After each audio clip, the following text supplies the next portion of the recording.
아멘. 옆에 있는 분들과 한번 인사 나누겠습니다. 고맙습니다. 고맙습니다. 감사합니다. 감사합니다. 주님 안에서 사랑합니다. 주님 안에서 사랑합니다. 오늘은 제6과 말씀, 제5과인가요? 오늘은 5과 말씀이죠. 6과 말씀이죠. 죄송합니다. 성도의 7가지 축복 말씀을 같이 나누겠습니다. 에베소서 1장 3절에 있는 성경 구절 같이 보겠습니다. 에베소서는 신약 성경에 보면 있습니다. 여기 성경 약자에 보면 고갈앱이라고 있거든요. 그 앱자 찾아가시면 됩니다. 에베소서 1장 3절 말씀 먼저 같이 보겠습니다. 어딘지 잘 모르시겠는 분은 손 들어주시면 저희가 찾아드릴게요. 에베소서 1장 3절 말씀, 한 절 말씀 한 목소리로 다 같이 보도록 하겠습니다. 여기 손 좀 보여주세요. 네, 1장 3절. 네, 1장 3절 말씀. 우리 한 목소리로 함께 보겠습니다. 시작. 찬송하리로다. 하나님 곧 우리 주 예수 그리스도의 아버지께서 그리스도 안에서 하늘에 속한 모든 신령한 복을 우리에게 주시되. 아멘. 여러분들 복 받기 원하십니까? 그렇죠. 복 받기 싫어하는 사람 누가 있습니까? 누구든 다 복 받기 원하죠. 저도 복 받기 원합니다. 복 싫어하는 사람은 아무도 없으니까요. 그러면 우리는 복 받은 인생이 되어야 되겠는데 어떤 복을 받아야 되겠습니까? 하는 부분이 진짜 중요한 거죠. 세상은 온통 관심이 다 어디가 있냐? 여기가 있습니다.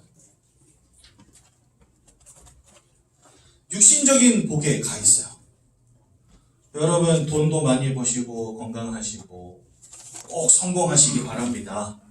이렇게 말하면 많은 분들이 아멘 하면서 좋아하세요. 그렇죠? 우리 교회 특징은 그런 거 말하면 아멘을 잘 안 하세요. 왜냐니까 이게 싫어서가 아닙니다. 저도 이거 되게 좋아합니다. 누가 봉투 주신다. 행복합니다. 절로 기도가 나와요. 그분 위해서. 돈 좋으니까. 그런데 여러분, 이러한 육신의 성공과 복은 사실은 아무짝에도 쓸모가 없습니다. 세상을 살아가는 데 있어서 편리함을 주지만 이것이 절대로 우리에게 줄 수 없는 한 가지가 있습니다. 그게 뭐냐? 마음의 평안함하고는 별개의 문제입니다. 그렇죠? 그리고 더 중요한 거, 아무리 돈을 많이 모은다 한들 그 돈으로 구원을 살 수 없습니다. 그렇죠? 그래서 우리가 받을 복은 육신의 복도 물론 받아야 되겠지만 가장 중요한 복은 바로 영적인 복입니다. 하나님이 주시는 영적인 복은 뭐냐? 가장 첫 번째는 바로 구원이죠. 예수 그리스도를 통하여 하나님의 자녀로 나의 인생이 바뀌어지는 구원의 축복. 진짜 중요한 겁니다. 그리고 두 번째로 여러분들이 받아야 될 최고의 축복은 뭐냐?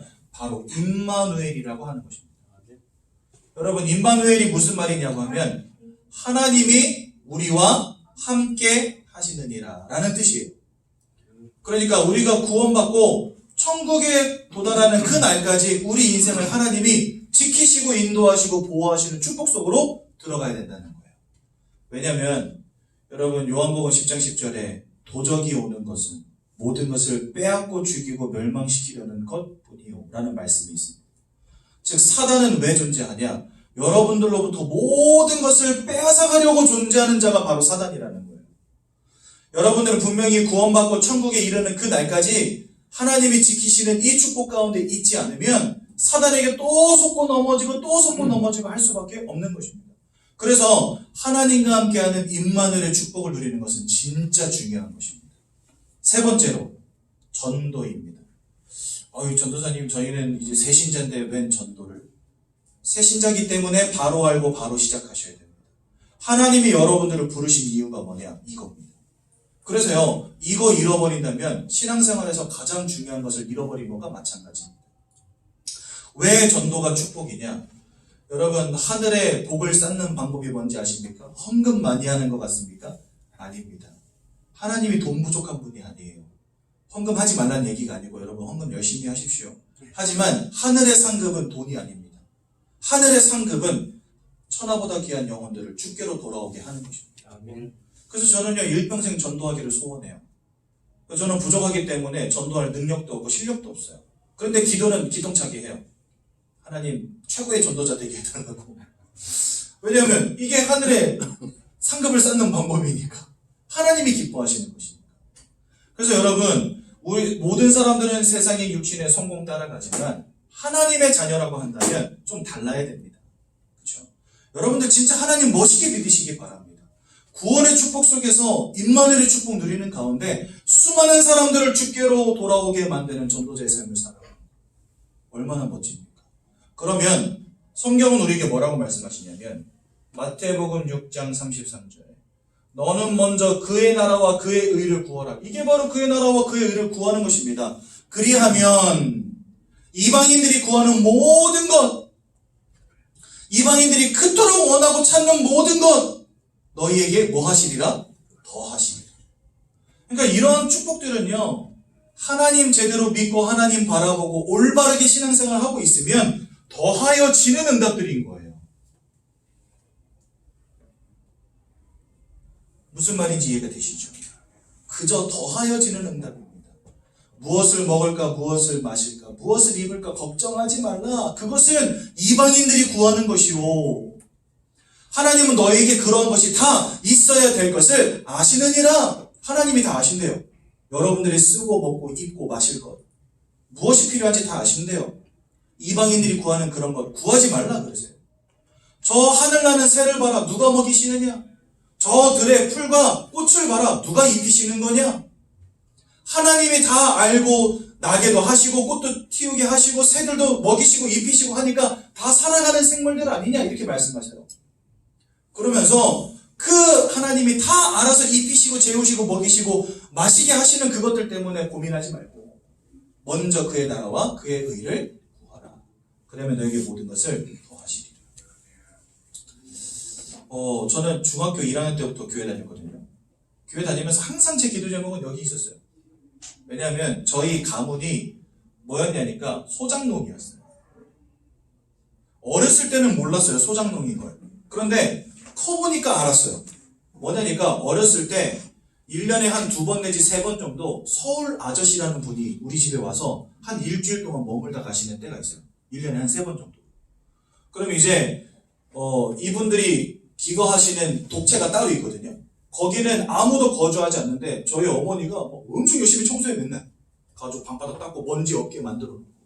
그리고 1년에 딱 3번 정도만 한 3주 정도 서울 아저씨라는 분이 와서 거기서 지내다가 가시는 거예요. 그래서 뭐 하나 봤더니 우리가 그 아저씨 땅에다가 농사를 지어주는 거더라고요. 그 아저씨 땅에다 농사를 시큰 지어주고 그 다음에 그 중에 몇 퍼센트 우리가 이렇게 먹고 나머지는 다 땅 주인한테 상납하는 거예요. 지금 우리가 뭐예요? 소장농이에요, 소장농. 저도 어렸을 때 새벽 5시 반 이때 되면 아버지가 꼭 깨웁니다. 저는 아버지가 세상에서 제일 싫었어요. 학교 가야 되는데 새벽 5시 반이면 깨우니까.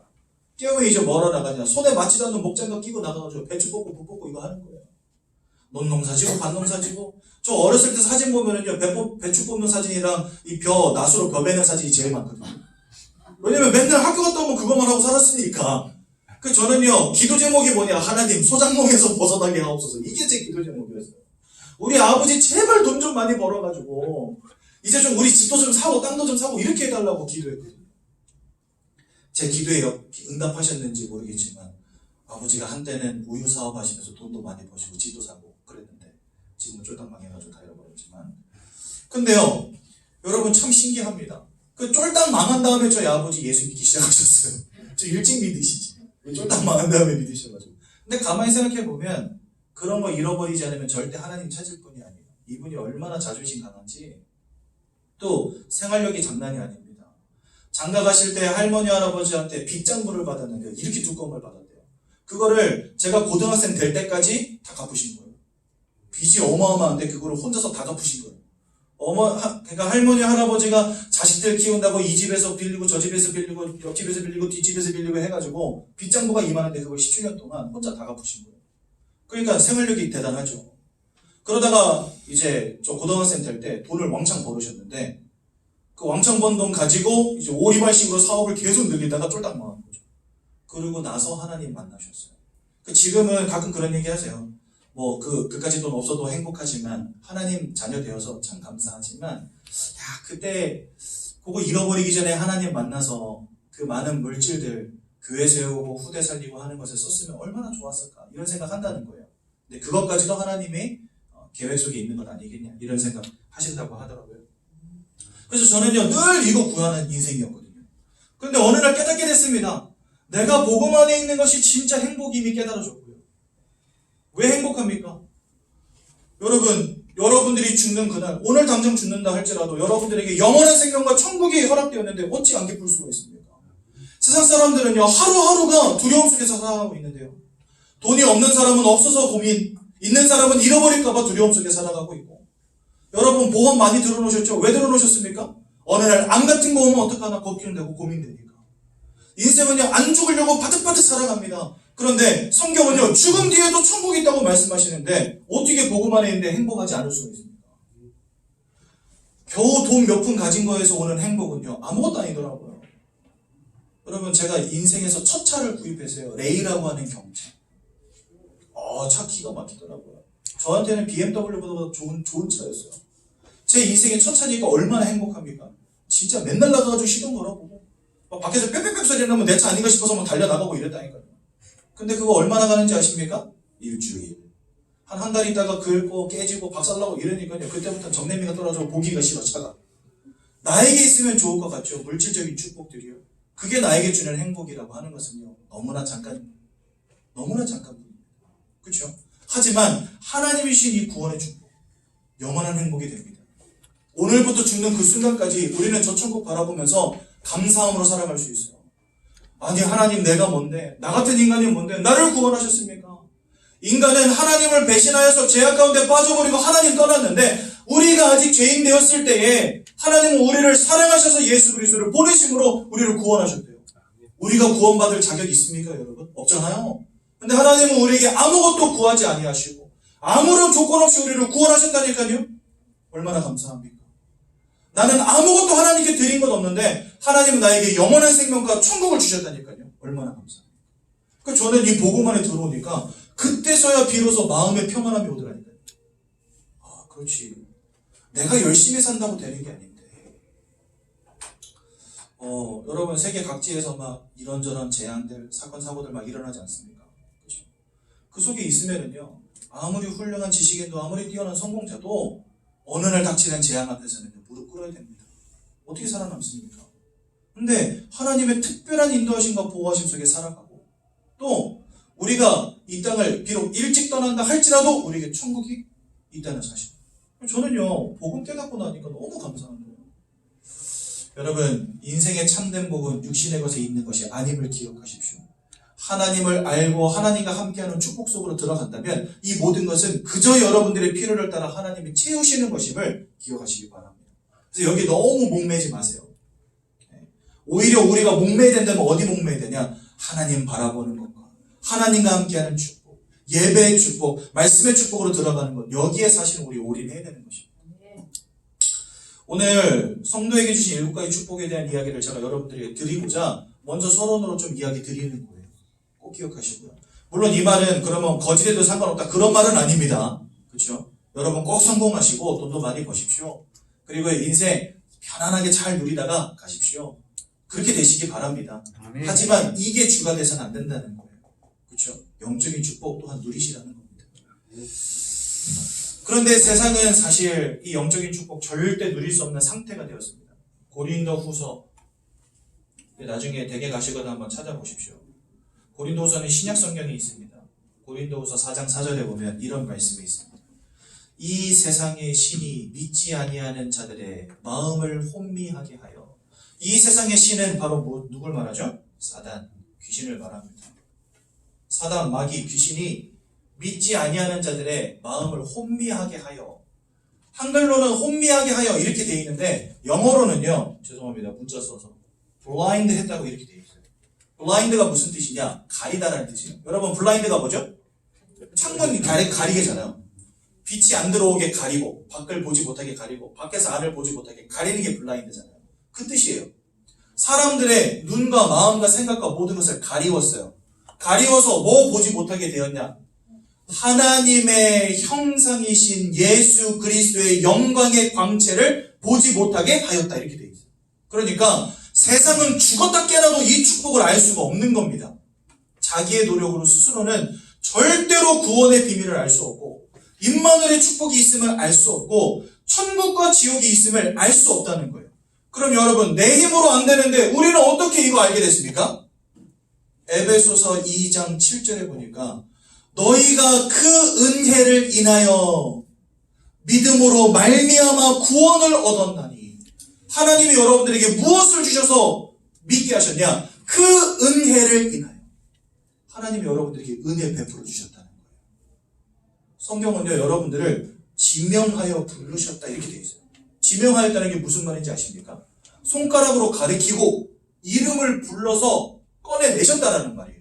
그러니까 여러분들을 사랑하셔서 여러분들을 지목하시고 지명하시고 여러분들을 창세기 3장의 근본의 문제로부터 꺼내내신 겁니다. 그게 바로 은혜라고 하는 거예요. 내가 어떻게 생겼냐, 얼마나 실력이 있냐, 얼마나 착하냐, 얼마나 선하냐, 이런 것들 하나님 보지 않으시고 그저 여러분들을 사랑하셔서 지목하고 지명하여 불러내셨대요. 그 은혜를 인하여 비로소 우리는 구원의 축복이 뭔지를 보게 된 겁니다. 세상은 이 흑암의 권세에게 완전히 가리워져서 볼 수 없는 그 영적인 축복을 보게 된 거예요. 그래서 구원받았는데 이 영적인 축복을 알고 구원받았는데 그때부터 신앙생활은 다시 여기로 돌아가는 거죠. 그저 복을 구하는 신앙. 참 신기합니다. 하나님이 우리에게 주신 것은 영적인 축복인데 우리는 날마다 뭘 찾고 있냐? 육신의 축복만 따라가고 있는 거예요. 그래서 여러분, 오늘부터 내가 진짜 결단해야 될 것이 무엇인지 한번 생각해보는 날 되시기 바랍니다. 성경은 우리에게 하나님께서 사람을 창조하셨다라고 분명히 말씀하십니다. 사람이 또 영적인 축복을 구해야 되는 이유가 뭐냐?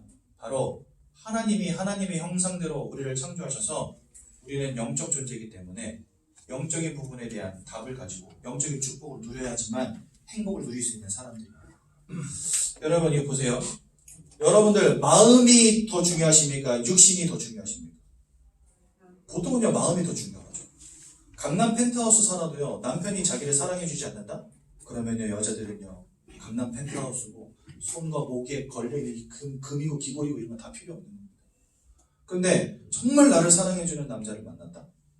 왕비의 자리도 걷어차고 나오는 게 여자입니다. 왜 그럴까요? 육신보다 마음이 더 중요하다는 거예요. 도표로 그려보자면 크기를 이렇게 그릴 수 있겠죠. 근데 사람은 영적인 존재란 말입니다. 이 영적인 것은 여러분들의 생각과 육신과 삶 모든 것을 아우릅니다. 그래서요 영적인 것은 더 큰 범위로 볼 수 있어요. 이게 영이라고 하고 이게 생각과 마음이라고 한다면 육신은 바로 이거밖에 안 됩니다. 그렇죠? 근데 사람들은 오로지 여기에 목매고 있는 거예요. 아무리 열심히 살아도 최선을 다해도 참 행복이 발견되지 않는 이유가 뭐냐? 여기에 모든 사람들의 관심과 생각이 다가 있어요. 우리가 생각과 마음의 행복을 찾아가고 평안을 찾아야 되는데 사실은 이거 찾을 길도 없고 더 중요한 거 영혼에 대한 답을 찾아야 되는데 이것은 요원합니다. 세상에서. 그러니까요 모두 다 열심히 살아가는데 최선을 다하는데 사람은 영과 마음과 육신 세 가지가 다 답을 얻고 만족해야 될 건데 일단 육신의 행복, 성공도 찾아가기 쉽지 않을 뿐더러 마음과 생각의 문제는 어떻게 해볼 방법이 없고 영적인 것은 완전히 가려져 있다니까. 그러니까 아무리 열심히 살아도 행복이 없는 겁니다. 인생이요. 성경은 하나님이 사람을 영적 존재로 만드셨다고 분명히 말씀하세요. 그래서 사람은 영적인 축복을 알고 하나님과 함께하는 비밀을 누려야지만 살 수 있는 존재인 것입니다. 그럼 하나님이 왜 이렇게 사람을 만드셨습니까? 그 이유가 무엇입니까? 그게 바로 절대적인 원리입니다. 사람은요 돈만 있다고 사는 것이 아니고 그냥 건강하다고 사는 것이 아니고 밥만 있다고 사는 존재가 아니잖아요. 그렇죠? 요즘 시대에는 웬만한 사람들 다 먹고 사는데 그렇게 어려움은 없습니다. 뭐 아예 돈을 못 버는 사람은 정부에서 지원도 해주고 쌀도 주고 하니까. 그러니까 사람 요즘에 먹고 사는 게 문제가 되지 않거든요. 그런데 사람은 먹고 사는 거 경제 문제만 해결됐다고 사는 게 절대 아니죠. 왜냐니까 이 절대적인 원리를 보면 알 수 있습니다. 물고기는 물속에 살아야지만 살 수 있는 존재로 만드셨어요. 아무리 떡밥 지렁이 옆에 싸놓고 산다 할지라도 물을 잃어버리면 물고기는 살 수가 없는 겁니다. 두 번째로 나무는요, 땅속에다가 뿌리를 내려야지만 살 수 있는 존재로 만드셨다고 성경 말씀하죠. 또 세 번째로 새는 저 공중을 날아다녀야 됩니다. 그렇죠? 그래서 공중을 잃어버린 새는, 날개 꺾인 새는 살 수가 없습니다. 그것처럼 사람은 어떻습니까? 사람은 돈만 있다고 사는 존재도 아니고 밥만 있다고 사는 존재도 아니고 건강하다고 사는 존재도 아닙니다. 돈 없어도, 밥이 없어도, 건강하지 않아도 사람 살 수 있습니다. 문제되지 않습니다. 그런데 사람은 하나님을 잃어버리면 살 수 없는 영적인 존재로 만들어졌다는 거예요. 그래서 사람은 하나님을 알아야 되는 것이고, 그래서 사람은 하나님을 만나야 되는 것입니다. 이러한 절대적인 원리 속에서 사람은요, 참 행복을 누리도록 만드신 거예요. 왜요? 영적인 답을 가지고 그 속에서 하나님이 주시는 평안함을 누리며 육신의 형통함을 누리는 이 인생을 하나님 살게 하신 거거든요. 그래서 하나님 안에서 평안함을 누리고 육신의 형통함을 누리는 최고의 축복 가운데 원래 지음받은 것입니다. 그래서 이게 원래 인간의 모습이에요. 그런데 어느 날 아주 중대한 근본적인 문제가 터지게 된 겁니다. 어떤 문제입니까? 하나님만 알고 하나님만 바라보면 되는 건데, 하나님을 대적하여 타락한 사단이라고 하는 존재가 하나님을 속이고, 사람을 속이고 사람들로 하여금 원죄를 짓게 만들고 결과적으로 하나님을 떠나는 문제 속에 빠지게 만들고, 사단에게 있어서 최고의 목표는요, 우리가 하나님을 알지 못하게 만드는 겁니다. 그래서요, 우리의 눈을 가린 거예요. 하나님의 형상이신 예수 그리스도의 영광의 광채를 보지 못하게 만들기 위하여 우리의 눈을 가려버린 것입니다. 그렇죠? 그 하나님 모르게 만들어버린 겁니다, 이 사단이. 이것을 성경은 뭐라고 말씀하시냐? 에베소서 2장 1절에 보니까 영적 사망이다 이렇게 말씀하십니다. 왜 모든 사람들이 아무리 노력해도 구원 얻을 수 없는지 아십니까? 죽은 자의 노력은 헛되기 때문에 그렇습니다. 사실 죽은 자는 노력할 수조차 없습니다. 죽은 자가 손가락 하나 까딱할 수 있겠습니까? 눈 하나 껌뻑할 수 있겠습니까? 움직일 수조차 없고 소리 한 번 낼 수 없는 게 바로 죽은 자입니다. 영적으로 죽은 자는 그래서 아무것도 할 수 없는 상태가 된 겁니다. 사단에게 그저 매여서 노예되어지고 포로되어지고, 그래서 죽어갈 수밖에 없는 인생, 사단이 원하는 대로 우상 숭배하며 살아갈 수밖에 없는 인생, 원치 않는 재앙과 저주 속에 살아갈 수밖에 없는 인생 돼버린 겁니다. 언제부터요? 하나님을 잃어버린 순간부터. 영적인 존재로 지음받아서 하나님과 함께해야 하는 절대적인 원리 속에 있어야 되는데 그 원리가 깨어진 거예요. 마치 물고기가 물 밖으로 나온 거죠. 나무가 뿌리 뽑혀진 것 같은 문제가 인생에게 와버린 것입니다. 그러니 여러분, 우리가 아무리 발버둥 쳐도, 아무리 열심을 내도, 아무리 최선을 다해도 이상하게 내 힘으로 막아지지 않고 이상하게 내 힘으로 해결되어지지 않는 인생의 문제가 자꾸 오는 겁니다. 저는 현장에서 전도하다 보니까 그런 사람들 너무나 많이 보잖아요.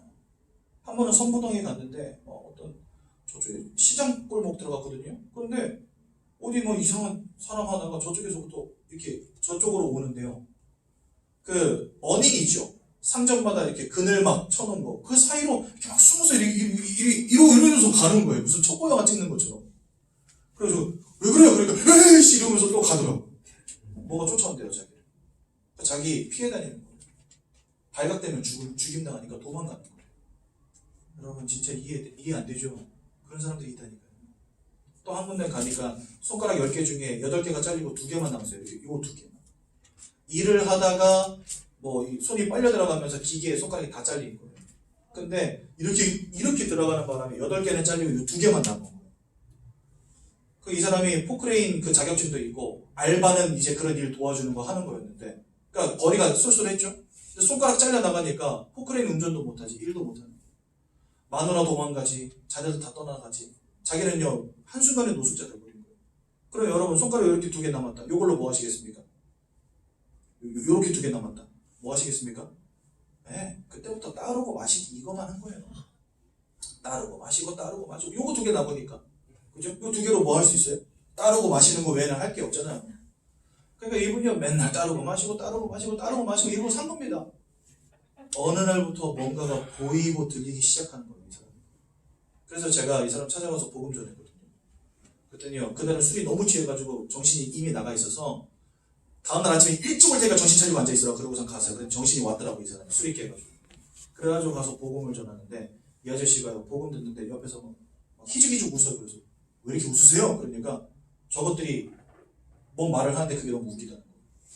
아무것도 없는데 그것도 대고 손가락으로 저것들이 뭐가 보이세요? 그러니까 자기는 어느 날부터가 귀신 3마리가 붙어있대요. 자기 옆에. 이거 떼내보려고 다 해봤는데 안 가더래요. 마지막으로 교회 가면 되지 않겠나 이 생각으로 주일날만 되면은 옆에 있는 교회 가려고 씻고 나오면 얘네들이 문 앞에 서가지고 못 나가게 한다는 거예요. 그래가지고 한 번도 교회를 못 가봤대요. 누구라도 와서 복음 전해주면 좋겠는데 안 온다는 거예요. 제가 왔네요. 그러니까 그러게요. 어떻게 오셨어요? 이러더라고요. 지금 이제 다른들이 이사 가셔도 더 이상 만나지 못하지만 여러분 이런 사람들 세상에 꽉 찼습니다. 왜 그렇습니까? 사단에게 붙잡힌 인생, 운명과 사주팔자에 붙잡혀버린 인생, 내 힘으로 안 되고 막아지지 않고 어느 날 갑자기 오는데 이런 문제가 나에게 왜 오는지 모르겠는 그런 인생, 여기에 다 빠져버린 겁니다. 언제부터요? 하나님이 잃어버린 순간부터 내 원치 않는 저주와 재앙이 임할 수밖에 없는 인생 돼버린 겁니다. 그 여러분 진짜 하나님을 만나고 하나님과 함께하는 축복을 누린다는 것은 정말 중요한 것입니다. 하나님을 잃어버린 순간부터 모든 사람들은요 사단에 노예되어 버렸습니다. 요한복음 8장 44절에 보니까 너희는 너희 아비 마귀에게서 났으니라고 말씀하십니다. 그래서요 운명과 사주팔자의 문제를 절대로 해결할 수가 없는 것입니다. 저희 집이 이제 계약이 만료가 돼가지고 새 집을 찾고 있었거든요. 근데 우연찮게도 그 LH에서 진행하는 신혼부부 전세대출, 이게 원래 10년까지만 되는 건데 제가 올해로 결혼 12년 차거든요. 그러니까 저는 조건에서 빠지죠. 그런데 올해부터 시행령이 바뀌어가지고 이 완화가 됐어요, 조건이. 그래서 10년 이상이지만 자녀가 셋 있는 집은 LH가 가능한 거예요. 근데 작년에 제가 우연찮게도 애를 가졌거든요. 그래가지고 얘가 태어난 거 아니에요? 그 우리가 조건에 딱 들어간 거예요. 그래가지고 그거 오픈하는 날 그냥 바로 들어가가지고 신청을 했는데 됐어요. 그래가지고 이제 이번에 아마 전셋집으로 이사를 가게 될 것 같은데, 만약에 사람들은 그런 게 생겼다 그러면 당장 뭐 찾아갑니까? 손 없는 날 따지러 가야 돼요. 언제 이사 가야 되는지. 그렇죠? 저는 뭐 아무 때나 갑니다. 손 있는 날 가고 싶습니다. 손 있는 날 가야 이사 비용이 싸니까. 그래서 손 있는 날 전화해 보려고요. 인터넷에 여러분 손 있는 날 치면은 다달이 나오는 거 아세요? 손 없는 날 치면 다달이 인터넷에 뜨는 거 아세요? 그거 다 뭐하냐? 전쟁이들이 점쳐가지고 내놓은 날짜들이에요. 근데 그날은 이사 가려면요 이사 비용이 2배가 됩니다. 어디든지 그래요. 손 없는 날 가려고 그래요. 사람들 난리 납니다. 왜냐? 그거 되게 중요하게 여기거든요. 저는 손 있는 날 갑니다. 여러분 되게 재미있는 거 하나 알려드릴까요? 예전에 한번 사동에서 사동으로 이사하는 날이 있었어요. 그래가지고 날짜를 그냥 저희끼리 정한 거예요. 야, 그날 가자 이렇게 정한 거예요. 그래가지고 이삿짐 센터에다 전화를 해보니까 엄청 좋아하더라고요. 그날 이사 간다고 하니까 서로 막 오겠대. 그래가지고 그날요 3팀이 온 거예요. 이사 해주겠다고. 첫 팀이 왔는데 70만 원을 부르는 거예요. 그래서 너무 비싼데? 그래서 에? 이러니까 이 아저씨가 깜짝 놀라가지고 50만 원 해드릴까요? 이러는 거예요. 그래서 일단 알겠다고 해서 보냈어요. 두 번째 팀이 왔는데 첫 팀이 50만 원까지 깎았는데 두 번째 팀이 오더니 40만 원을 부르는 거예요. 그래서 한나가 제 아내가 놀란 거예요. 이렇게 놀란 거예요. 10만 원이야 싸니까. 근데 이 사람은 비싸게 부른 줄 알고 제 아내가 이러니까 깜짝 놀라서 30만 원까지도 가능할 것 같다고. 그러니까 아내가 눈치를 챈 거예요. 아, 이거 더 비싸게 부른 줄 아는 거야. 그래서 표정 관리 싹 하면서 이래. 애누리로 10,000원 더 깎아드릴게. 그래서 29만 원이 거예요. 이사 29만 원에 왔어요. 손 있는 날. 되게 재밌어요. 사람들 그때 이사 안 가려고 해요. 뭐 여러분들 나는 그런 거 잘 모르겠어요 하시겠지만 이게 세상이 그렇게 살아가고 있습니다. 왜냐? 다 노예됐어요. 포로됐어요. 여기에 완전 사로잡혀버렸어요. 운명과 사주팔자에 노예되었다니까요. 어느 날 내가 원치 않는 문제가 올 수밖에 없는 인생 되어버렸어요. 하나님을 잃어버린 순간부터. 그러니 사람들 다 뭐합니까? 이거 할 수밖에 없는 거예요. 누가 시키지 않아도 이거 해야 됩니다. 이거 안 하면 큰일 나니까. 그죠? 미신을 섬기고 점수를 하고 종교를 믿고 할 수밖에 없는 겁니다. 그렇죠? 하나님 만나야 되는데 하나님 만나는 거 아니고 다른 걸 열심히 하고 있는 거예요. 그런데 성경은 이게 고린도전서 10장 20절에 보니까 뭐라고 말씀하십니까? 귀신과 교제하는 것입니다. 맞습니다. 이거 하면 할수록 더욱더 귀신이 강력하게 역사하는 것입니다. 여러분들의 인생을 좀 먹는 것입니다. 그러니 사람들은요, 이거 하면 할수록 더욱더 고통당하는 거죠. 되게 재밌는 일이 있었어요. 누굴 통해서 들은 이야기인지 모르겠지만 어떤 아줌마 딸이 하도 난리를 치면서 집을 나간 거예요. 그러니까 이 아줌마가 너무 답답해가지고 점쟁이를 찾아간 겁니다.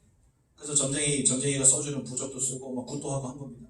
근데 점쟁이가 어느 날 그러는 거예요. 이제 딸이 돌아올 거래요, 매일. 그래가지고 뭐 반신반의하면서 기다린 거예요. 딸내미가 올까 안 올까. 그런데 진짜 온 거예요, 딸내미가. 오, 그래가지고 야, 저 무당 용하다.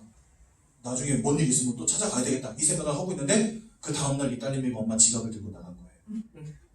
문제가 해결되는 것처럼 보이죠. 더 큰 문제가 없는. 장난식으로 말하는 것 같지만 사람들 무당 찾아가서 점치잖아요. 굿하잖아요. 처음에 뭐 50만원짜리, 나중에 100만원, 나중에 500만원, 1000만원짜리 굿해야 됩니다. 문제를 해결하면 할수록 더욱더 큰 문제가 와버립니다. 왜요? 귀신과 교제하는 거예요. 그 녀석이 들락날락하면서 여러분들의 세간을 득탈하는 겁니다. 여러분들의 인생을 좀먹는 겁니다. 근데 그거 모르고 우리는 귀신 섬기고 있는 겁니다. 그러니 사람들이 그 마음과 생각이 온전하겠습니까, 여러분? 성경은 하나님의 지각이, 모든 지각에 뛰어난 하나님의 평강이 여러분들의 생각과 마음을 지키신다, 이렇게 말씀하시거든요. 마음은 하나님이 지키시는 것이지 내가 마음 먹는 대로 되는 게 아닙니다. 그렇죠? 근데 내 마음을 지키시는 하나님이 계시지 않으니까 여러분들의 마음과 생각이 다 무너져 내리는 거예요. 사단이 속입니다. 불신함과 두려움 속에 집어넣습니다. 그렇죠? 근심과 갈등 속에 집어넣습니다. 이게 심해지면 우울증 되고 조울증 되고 정신병 되는 겁니다. 무엇인가 보이고 들리고 시작하고 밤에 악몽을 꾸게 되고 가위에 눌리게 되고 이상한 문제들이 오게 되는 겁니다. 마음과 생각이 무너진 시대. 앞으로 전문가들은요, 정신병 시대가 온다고 말해요. 여러분, 요즘에 정신병원 병상이 꽉 차 있는 거 아십니까? 더 이상 들어갈 데가 없어요. 오래 대기해야 되는 수도 있고. 그 다음에 정신병원에서도요, 그래서 사람을 가려 뽑아요. 좀 이렇게 경증이다 그러면 안 받아줍니다. 쟤는 진짜 심각하다, 가둬야 된다, 이런 사람들 위주로 먼저 가둬요. 왜냐하면 너무 심각하니까. 그래, 여러분, 조금만 상태 괜찮아졌다 그럼 다시 밖으로 내보냅니다. 조현병 이런 이야기 많이 들어보셨죠? 그렇죠? 이런 사람들 지금 세상에 막 즐비합니다. 약 먹지 않으면 획 돌아버려가지고 무슨 짓을 벌일지 모르는 사람들. 사람들의 생각과 마음이 다 무너져 버렸어요. 그 사람인들 그렇게 되고 싶었습니까? 아니에요. 어렸을 때부터 가정과 가문의 역사는 사단의 역사 속에서 아버지 통해서 상처받고, 어머니 통해서 상처받고, 경제 통해서 상처받고, 사람 통해서 상처받고, 마음과 생각이 다 무너지는 겁니다. 지키시는 이가 없으니 무너질 수밖에요. 그래서 사람들이 정신적인 문제 가운데, 영적인 문제 가운데 깊이 빠져서 방황할 수밖에 없는 거죠. 그러니 그 삶과 그 육신이 온전하겠습니까, 여러분? 많은 사람들이 사랑해서 결혼했는데 이혼하고, 자녀를 막 쓰레기 버리듯이 버리고, 서로가 서로를 죽이고, 이간하고, 서로를 미워하고, 형제와 부모가 의를 끊고, 막 이런 일들이 계속해서 벌어지는 겁니다. 왜요? 그게 바로 사단의 역사. 여러분들의 인생을 무너뜨리는 사단의 역사. 그 사람들이 이렇게 살아가면서 이혼도 하고, 심지어는 자살도 하고, 그렇습니다. 여러분, 우리나라 OECD 국가 중에 자살률 1위 국가인 걸 아십니까? 1시간에 2명씩 자살합니다, 하루에. 하루에 대략 평균적으로 40명이 자살해요, 우리나라가. 심각한 수준 아닙니까? 청소년 자살률 1위입니다. 어마어마합니다. 왜 이렇게 됐을까요? 정권이 정치를 제대로 못해서? 이 친일파가 득세해서? 세상 사람들은 자기 생각대로 말을 하죠. 하지만 절대 그렇지 않다는 사실. 사람의 그런 근본적인 문제가 정권 때문에 온 줄 아십니까? 아니에요. 하나님 잃어버린 결과. 사단 마귀에게 그 생각과 마음과 영원히 지배당한 결과. 하나님 잃어버리고 사단에게 노예되어버린 결과. 그래서 이 땅에 저주와 재앙이 끊이지 않는 것입니다. 여러분, 반드시 사람 만나야 돼요. 하나님 만나야 됩니다. 사람. 어떤 분들은 투표 잘하라 그러더라고요. 투표 잘해야죠. 하지만 투표 잘하는 것보다 더 중요한 게 예수 잘 믿어야 됩니다. 정권 백날 바뀌어봤자 인생의 근본 문제는 해결되지 않습니다. 여러분, 세상의 과학, 기술, 지식 얼마나 많이 발전했습니까? 그렇죠? 이제는 앞으로 몸속에다 칩을 집어넣는 시대가 온대요. 그게 신용카드, 나의 신분, 모든 걸 다 대변한다네요. 이제 그 조그만 칩 하나가. 그거 하나면요, 전 세계가 통용이 된대요. 놀라운 시대 아닙니까? 어마어마하게 발전한 시대 아닙니까? 과거에 달구지 끌고 다니던 시대에는 절대 상상도 못할 만큼 어마어마한 발전을 이뤘어요. 그런데 인생의 개인의 문제 해결됐습니까? 안 됐습니까? 아무리 뛰어난 과학자가 나와도 인생의 개인의 문제는 해결이 안 됩니다. 왜요? 영적인 문제이기 때문에. 아무리 큰 사업가가 나와도 이 땅의 기아 문제, 재앙 문제 막을 수 없습니다. 왜요? 영적 문제이기 때문에. 아무리 뛰어난 훌륭한 학자가 나온다 할지라도 인생의 심판의 문제, 운명과 사주팔자의 문제, 지옥의 문제 해결할 수 없습니다. 왜요? 영적인 문제이기 때문에. 그래서요, 투표자라고 올바른 정권, 틀린 정권, 맞는 정권이 어디 있습니까, 솔직히. 보수나 진보나 다 장단점이 있는 것이지. 저는 그렇습니다. 저는 보수도 아니고 진보도 아니거든요. 근데 보수에 목매고 진보에 목매는 사람들 보면 이해가 안 돼. 그거 바뀐다고 뭐가 달라지겠습니까? 세상의 정책은 바꿔줄 수 있겠지만 인생의 근본의 문제는 정권 바뀐다고 해결되는 게 아니잖아요. 그래서 우리는 뭐 해야 되냐? 진짜 예수 만나야 되는 겁니다. 하나님 만나지 않으면 안 되기 때문에. 더 큰 문제는 뭐냐? 최후 심판 이후에 우리 지옥으로 갈 수밖에 없는 운명과 사주팔자. 또 여러분들의 후대가 여기서 자유로울 수 없다는 사실. 여러분, 하나님 한 분 잃어버렸는데 인생은 완전 멸망 가운데 빠지게 됐어요. 왜요? 하나님이 우리의 생명의 근본이시고 축복의 근본이시기 때문에 생명의 근본, 축복의 근본 대신 하나님을 잃어버린 것은요, 내 인생의 멸망을 의미하는 겁니다. 그냥 모든 사람들은 하나님을 알지 못한 채 그 끝이 멸망인지 알지 못하고 막 달려가고 있어요. 열심히 달려갑니다. 최선을 다해서 달려갑니다. 그 끝이 멸망인데. 그래서 우리는요, 예수 잘 믿어야 되고 우리 자녀들에게 예수를 말해줘야 되는 것이고 주변에 예수 알지 못하는 사람들에게 예수를 알려야 되는 것입니다. 그래서 최고의 상급이 바로 이 전도라니까요. 이게 얼마나 복되고 귀한 일입니까? 저는 매주마다 이렇게 여러분들에게 복음 전할 수 있다는 것에 대한 자부심이 있어요. 또 그게 얼마나 감사한지 몰라요. 너무 좋아요. 세상의 방법으로 이거 해결할 수 없다고 그랬죠? 지지난주에 인간의 방법, 세상의 헛된 철학과 사상, 속임수에 속지 말아라 이렇게 말씀하셨잖아요. 왜냐하면 그것들 좋은 것이지만 나쁜 건 아닙니다. 좋은 것이지만 하나님께 나아갈 길이 되지 못하니까. 그래서 하나님은 우리에게 하나님께 나아갈 길을 열어주신 겁니다. 그분이 바로 누구시죠? 그분이 바로 예수님이십니다. 우리가 왜 예수로 오직해야 됩니까? 사도행전 4장 12절에 보니까 천하 인간의 구원 얻을 만한 이름을 하나님이 예수 외에는 주신 적이 없대요. 왜요? 사단을 꺾을 이름은 예수밖에 없기 때문에. 요한일서 3장 8절에 보니까 하나님의 아들이 나타나신 것은 마귀가 하는 모든 일을 멸하기 위함이니라. 우리를 운명과 사주팔자로 사로잡은 그 사단의 권세, 우리를 죄와 사망의 법으로 올가매고 지옥으로 끌고 들어가는 그 사단의 권세를 오직 왕 대신 예수 그리스도께서 깨뜨려 버리신 것입니다. 네. 그러니 다른 이름은 없는 거예요. 다른 종교가 나쁘다, 잘못됐다가 아닙니다. 참 좋은 것이지만 하나님 만나는 길을 제시하지 못해요. 왜 예수 만나야 되는지 그 이유를 설명하지 못해요. 다 뭐라고 말하냐? 착하게 살으라 그래요. 여러분, 사람이 착하게 안 살아서 문제 왔습니까? 사람이 착하게 안 살아서 지옥 갑니까? 아니에요. 죄와 사망의 권세에 묶여서 사단과 함께 공동 책임을 지고 지옥에 던져지는 겁니다. 원래 지옥은 하나님이 사단을 가두기 위해 만드신 곳이기 때문에. 그래서 여러분, 요한계시록 20장 15절에서 22절인가 23절까지 보면 하나님이 무저갱을 만들어 놓고 그곳에 짐승을 가둔다라는 말씀이 있습니다. 즉 무저갱은 지옥이거든요. 그 지옥은 뭐냐? 사단을 가두기 위한 곳이라는 거예요. 그런데 사단에게 속한 자, 사단에게 붙잡힌 자, 그 사단의 죄와 사망의 권세에 묶인 자 함께 지옥으로 들어가는 겁니다. 즉 천국과 지옥은 소속의 문제지 내가 얼마나 착하냐 못됐냐의 문제가 아닙니다. 그리고 여러분 질문해 봅시다. 얼마나 착해야 천국 갑니까? 여러분들은 천국 갈 만큼 착하십니까? 아니요. 한번 생각해 보시라고. 얼만큼 착해야 돼요? 얼만큼 나빠야 지옥 갑니까? 사람 죽이면 지옥 갑니다.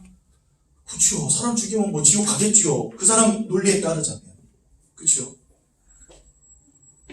그럼 사람 안 죽인 죄는 나쁜 건 아닙니까? 그러면 살인자는 다 지옥 가지만 살인 안 한 사람은 다 천국 갑니까? 도대체 기준이 뭡니까? 기준이요 되게 아름다워 보이고 되게 합리적으로 보여요. 착하면 천국 가고 나쁘면 지옥 간다. 얼마나 착해야 천국 갑니까? 성경은 우리에게 밝히 말씀하십니다. 이거는 착하다 안 착하다의 문제가 아니라고 말씀하세요. 너나 나나 태어날 때부터 사형수로 태어나는 거예요. 근데 그 속에서 사형수에서 빠져나올 수 있는 방법이 한 가지 있습니다. 그게 뭔지 아세요? 특별 사면 받는 겁니다. 그렇죠? 내가 잘해서가 아니라, 내가 잘나서가 아니라, 내가 착해서가 아니라 그저 특별 사면이 주어지면 나는 거기서 살아나오는 거예요. 주님께서 나를 대신하여 죽으시고 여러분들에게 특별 사면을 주시는 겁니다. 은혜로 주신다는 거예요. 내가 얼마나 착하냐가 아니라 우리는 이미 사형수로 태어나는데 태어날 때부터 운명과 사주팔자 속에서 지옥 갈 수밖에 없는 사형수로 태어나는데, 소속이 사단에게 사로잡힌 인생으로 태어나는데, 그 속에서 하나님이 특별 사면을 해주신 거예요, 여러분들. 사랑하셔서 그리스도 예수를 죽이심으로 살리신 거예요. 그러니 우리는요, 감사함으로 천국에 들어가는 거예요. 소속이 하나님의 자녀로 바뀌어지는 겁니다. 이게 복음이에요, 여러분. 근데 종교는 뭘 말하죠? 돌을 쌓으면 당신이 부처가 됩니다. 당신이 신이 됩니다. 착하게 살면 구원받습니다. 헛된 진리를 가르치잖아요. 왜냐? 문제를 모르니까. 하나님 떠나버려서 인생에 고통이 오고 인생에 심판이 온 사실을 모르니까 하나님이 열어주신 예수를 따를 필요가 없는 거예요, 종교들은. 그러니까 다 나름대로의 도를 설파합니다. 다 나름대로의 방향을 제시합니다. 그게 착하게 살으라는 거예요. 봉사하면 된다는 거예요.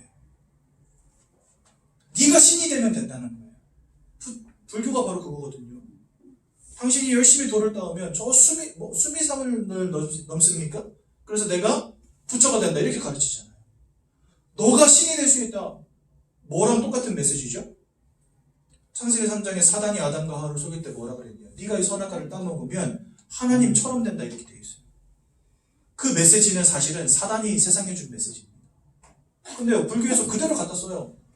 당신은 부처가 될 수 있습니다. 가르쳐요. 그러니 길도 아닌 길을 가르치면서 그것에 완전 열중하게 만들어버립니다. 멸망으로 갈 수밖에 없는 거죠. 왜 하나님이 예수로 오직 해야 되는지 우리에게 말씀하신 이유를 꼭 기억하셔야 되는 거예요. 두 번째로 로마서 8장 1절에서 2절. 우리가 왜 태어날 때부터 사형수로 살다가 지옥으로 갈 수밖에 없습니까? 우리는 태어날 때부터 이 죄악의 문제 가운데 빠져있기 때문에 그렇습니다. 하나님을 배신하고 하나님의 말씀을 순종하지 않아서 하나님을 떠나버린 문제 속에 태어나기 때문에 우리는 사형수인 거예요. 근데 주님이 그 문제를 위하여 십자가에서 나를 대신해 돌아가신 겁니다. 그래서 죄와 사망의 법에 묶여있던 우리를 예수 안에 있는 생명의 성령의 법이 해방하였느니라. 여러분들은 이제 더 이상 사형수가 아니요 죄인이 아닌 것입니다. 왜요? 하나님이 죄로부터 해방하셨기 때문에. 내 노력으로 해방되는 게 아닙니다. 하나님이 나를 잡고 끄집어내신 겁니다. 죄로부터. 그래서 예수님은 우리의 죄악을 해결하신 제사장이 되십니다. 요한복음 14장 6절에 보니까 내가 곧 길이요 진리요 생명이니 모든 사람들은 하나님 찾기 위하여 지금도 방황하고 있는데 절대로 만날 수 없는 그 하나님을 만나게 하시려고 예수 그리스도를 통해 길을 내주신 겁니다. 그래서 주님을 믿을 때 우리는 하나님을 만나는 겁니다. 주님은 그래서 하나님 떠난 문제를 해결하신 참 선지자가 되십니다. 이 주님이 2000년 전에 이 땅에 오셔서 십자가 위에서 고난당하시고 고통당하시고 우리를 위하여 모든 보혈의 피를 흘려주셨어요. 돌아가신 지 3일 만에 부활하셨어요. 하나님이시라는 증거로. 그래서 이 예수 그리스도를 우리는 누구라고 부릅니까? 바로 그리스도다라고 부르는 것입니다. 그리스도라는 말의 의미는 기름 부음 받은 자라는 뜻이고요. 왕과 선지자, 제사장 이 세 직분은 구약성경에서 기름 부음을 받고 왕으로, 제사장으로, 선지자로 세워졌습니다. 이 세 사람들을 하나님 계속 보내신 이유가 뭐냐? 사단을 이기신 참 왕 대신 그리스도를 보이시려, 죄와 저주를 끝내신 참 제사장 대신 그리스도를 보이시려, 하나님 만나는 참 길 대신 그리스도를 보이시려고 이 세 사람을 계속해서 보내신 거예요. 즉 이 세 사람은 예수 그리스도를 예표하는 사람들인 겁니다. 근데 주님은 이 세 가지 직분을 한 번에 단번에 영원히 십자가 위에서 이루신 분이십니다. 그래서 그리스도는 기름 부음 받은 자라는 뜻을 가지고 있고 그리스도만 이 세 가지 직분을 한 번에 다 이루신 분이십니다. 그래서 예수 그리스도라고 부르는 겁니다. 그 그리스도가 우리 인생의 주인 되실 때 우리가 이 근본의 문제에서 해방되는 것이요 하나님의 자녀가 되는 것입니다. 여러분, 우리는 주님을 만나야 됩니다. 하나님의 자녀 되어야 됩니다. 고민할 필요도 없는 것이죠. 선택할 필요도 없는 겁니다. 당연히 그리해야 되는 것이고 절대적으로 그리해야 되는 것입니다. 우리 이 시간 예수를 그리스도로 마음에 믿고 영접하시고 하나님의 자녀된 축복 누리시기 바랍니다. 두 손을 모으고 두 눈을 감고 제가 먼저 기도할 때 저의 기도를 따라서, 오늘 혹시 새로 오신 분 안 계시죠? 계속 뵀던 분들인 것 같은데, 제가 한번 기도할 때 저의 기도를 따라서 함께 기도하심으로 예수를 마음에 영접하도록 하겠습니다. 사랑의 하나님, 저는 죄인입니다. 사랑의 하나님, 저는 죄인입니다. 지금까지 하나님을 떠나서 운명과 사주팔자 가운데 운명과 사주팔자 가운데 내가 왜 고난 당하는지 왜 원치 않는 문제가 따르는지 왜 원치 않는 문제가 따르는지 알지 못한 채 살아왔습니다. 알지 못한 채 살아왔습니다. 이 모든 것이 이 모든 것이 하나님을 잃어버린 결과임을 깨닫게 되었습니다. 하나님을 잃어버린 결과임을 깨닫게 되었습니다. 사단의 권세를 꺾으시고 사단의 권세를 꺾으시고 죄와 저주의 문제를 끝내시며 죄와 저주의 문제를 끝내시며 하나님 만나는 길이 되신 하나님을 만나는 길 대신 예수 그리스도만이 예수 그리스도만이 참 구원자 되심을 믿고 참 구원자 되심을 믿고 제 마음속에 영접합니다. 제 마음속에 영접합니다. 제 인생의 구주로 임하여 주셔서 제 인생의 구주로 임하여 주셔서 저를 구원하여 주시고 저를 구원하여 주시고 하나님 자녀되게 하옵소서. 하나님 자녀되게 하옵소서. 예수님의 이름으로 기도드립니다. 예수님의 이름으로 기도드립니다. 네. 제가 한번 기도하고 말씀 마치겠습니다. 하나님, 오늘도 우리에게 중요한 언약의 말씀 주신 감사합니다. 주님만을 바라보게 하시고 예수 그리스도의 언약 붙잡는 복된 인생 되도록 우리 모두를 축복하여 주옵소서. 예수님의 이름으로 기도드렸습니다. 아멘. 오늘 수료하시는 성도님 한 분 계셔서 수료증 전달하도록 하겠습니다. 우리 서명식 성도님 잠시만 앞으로 나와주십시오.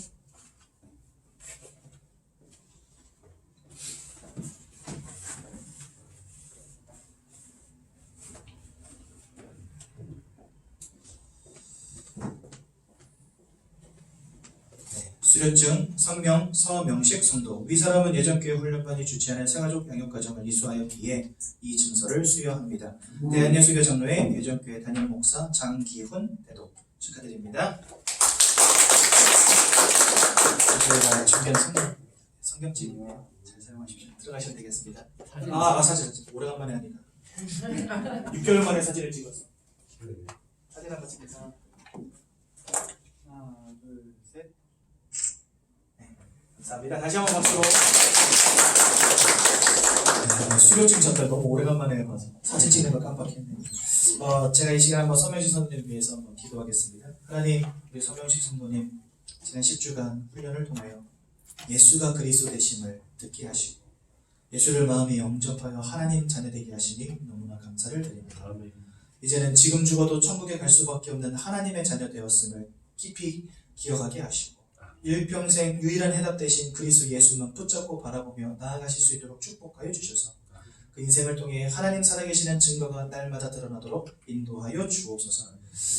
또한 이 시간 귀한 예물 하나님께 드립니다. 무명으로 또 우리 김봉학 성도님 예물 하나님께 드립니다. 기뻐 받아주시고 드리는 손길을 기억하사 하늘에 넘치는 복으로 채워 주옵소서.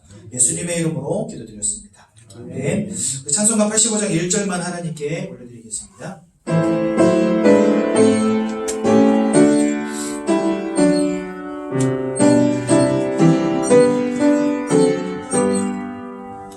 구주를 생각만 해도 이렇게 좋거든. 주 얼굴 뵈올 때야 얼마나 좋으랴. 아멘. 교재 맨 앞에 보시면 4페이지에 주기도문 잘 나와 있습니다. 함께 고백하고 오늘 예배를 마치도록 하겠습니다. 하늘에 계신 우리 아버지여, 이름이 거룩히 여김을 받으시옵며 나라의 마음이여 뜻을 이루는 것이 땅에서 이루어집니다. 오늘날 우리에게 용감한 음식을 주옵시고 우리가 우리에게 죄 지은 자를 사하여 주던 같이 우리 죄를 사하여 주옵시고 우리를 시험에 들게 하지 마옵시며 다만 알아서 주옵소서. 나라와 권세와 영광이 아버지께 영원히 있사옵나이다. 아멘.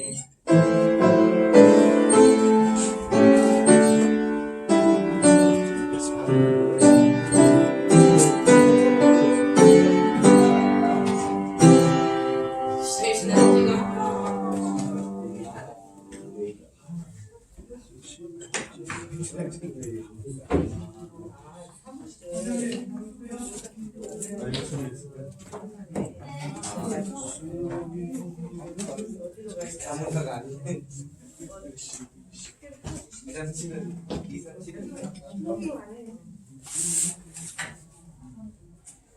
옮겨야 돼가지고. 네.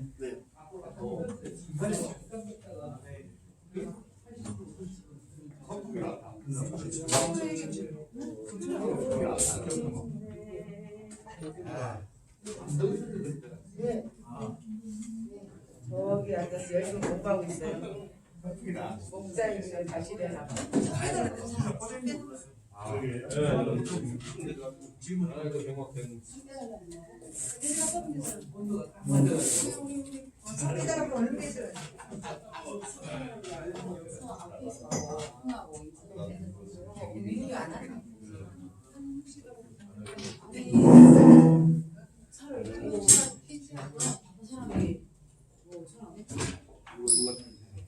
참 빼달라는 게 아니고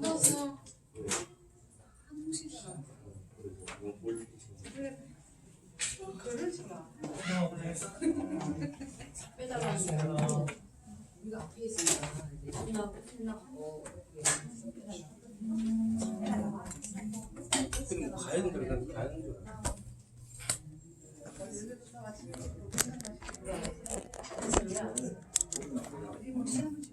시험 아니 뭐 심각하게